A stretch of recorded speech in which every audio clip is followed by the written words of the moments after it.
Let's bring in ESPN College Sports Insider Pete Thamel. Pete, how did we arrive at this news tonight? Well, Kevin, the fact that we're here isn't particularly surprising. It had been definitely quiet since North Carolina blew that 19-point lead to VCU in the first round of the NCAA tournament last week. And as we reported over the weekend, it seemed as if the how this was going to happen was more likely than if it was going to happen. But what happened tonight, Hubert Davis made very clear University of North Carolina fired Hubert Davis, and that's a difficult, emotional thing for a school to do for someone who meant as much to them as a player and a coach. Look, Hubert Davis won 70% of his games, and about half the jobs in the ACC, that'll get a statue built of you outside. But simply put, and Bubba Cunningham said in his statement, UNC is used to competing at a consistently elite level. And Hubert Davis was simply very good. He went to the national title game, obviously. His first season, they were, I believe, an 8 or a 9 seed that year when they made that run. And obviously, they were the #1 overall seed 2 seasons ago before losing back-to-back times in the first round. North Carolina, by North Carolina standards, simply wasn't consistently elite enough, and that's how we arrive where we are. Clearly, Hubert Davis pushed back. He did not want to hold hands and resign, so North Carolina fired him tonight.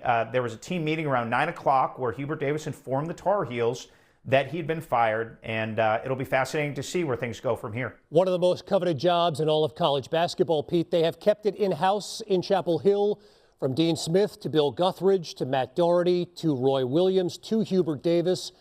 Where might North Carolina turn next? Kevin, I can say with confidence that North Carolina is going to turn outside of the family.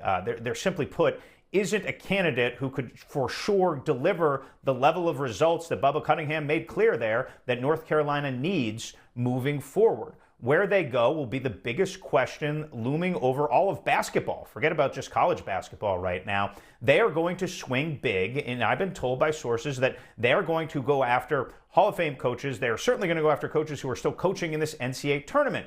I'd imagine they, like every other marquee job that's opened in the last decade, will take a swing at Brad Stevens. That's unlikely, if only because the last decade or so, he has summarily turned down those types of opportunities. Billy Donovan with the Chicago Bulls is an interesting name. He's obviously won 2 national titles. He's been in the NBA, I believe, 11 seasons since he left Florida.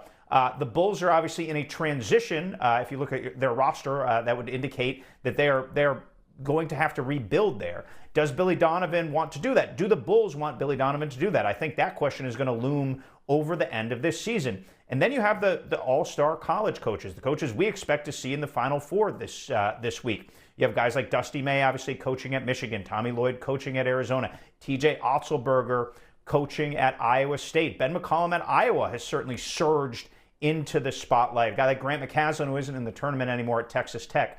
Look for North Carolina to target and look for them to land a marquee name. They are going big game hunting, and the tradition and the caliber of job, Kevin, makes me believe they're going to land one of these big targets. A Carolina blue chip job is now open in college basketball. That's great perspective from ESPN College Sports Insider Pete Thamel. Pete, thanks.